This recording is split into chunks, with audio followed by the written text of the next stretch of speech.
Le Seigneur n'a pas guéri Lazare, mais il lui a donné la vie de résurrection. Et c'est là notre espérance à tous. Le Seigneur peut vouloir guérir notre corps ou il peut ne pas le désirer. Il ne veut pas que nous vivions de notre propre vie, mais de sa vie de résurrection. Et c'est ce que Jésus a déclaré lorsqu'il a dit « Cette maladie n'est pas à la mort, mais elle est à la gloire de Dieu ». Jean 11, 4.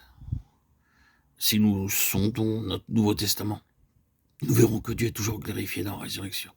C'est là qu'est la gloire de Dieu. Nous pouvons voir un chrétien très faible au point de vue physique, mais nous pouvons glorifier Dieu en ce frère à cause de la puissance merveilleuse de la vie divine. Nous pouvons voir une personne qui a beaucoup de fautes et beaucoup de choses en elle que nous n'aimons pas. Et cependant, il y a quelque chose de plus que cela. Il y a la vie du Seigneur en elle. Tandis que nous ne pouvons nous réjouir en ce qu'elle est naturellement, nous pouvons glorifier Dieu pour ce qu'elle est spirituellement. C'est le cœur réel de l'incident de Lazare, la vie qui sort de la mort et le secret de Dieu, la chose qui le glorifie plus que toute autre chose. Tout cela, est-ce une belle histoire et une vérité merveilleuse? Mettons-le à l'épreuve demain matin, disons au Seigneur, lorsque nous nous lèverons, Seigneur, je ne vois rien en moi-même, mais je veux vivre aujourd'hui par la puissance de ta résurrection. Il peut y avoir en vous-même ou en dehors de vous-même des situations impossibles. Mais disons simplement au Seigneur, maintenant Seigneur, que tu sois glorifié aujourd'hui, en me rendant capable de vivre dans ta vie de résurrection. C'est une position qu'il nous faut prendre par la foi chaque jour. Timothée était évidemment un jeune homme physiquement faible. Il avait quelques troubles de l'estomac et cela l'ennuyait constamment. Paul lui dit « Saisis-toi de la vie éternelle » 1 Timothée 6, 12. Et il a parlé de ses fréquentes indispositions.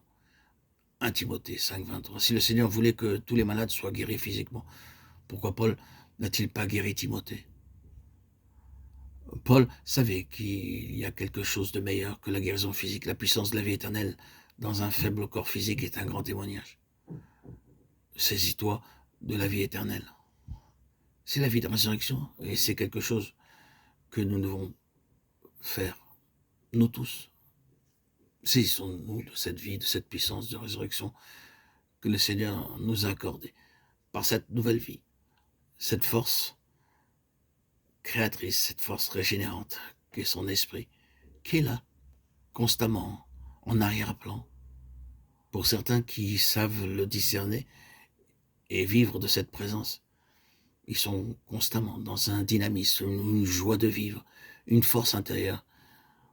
Ils sont liés, ils ont saisi cet esprit qui est en eux, cette présence vivifiante qui est en eux. Ils sont saisis de la vie éternelle, telle qu'elle est dite dans 1 Timothée 6, 12. Ils sont avec le Seigneur.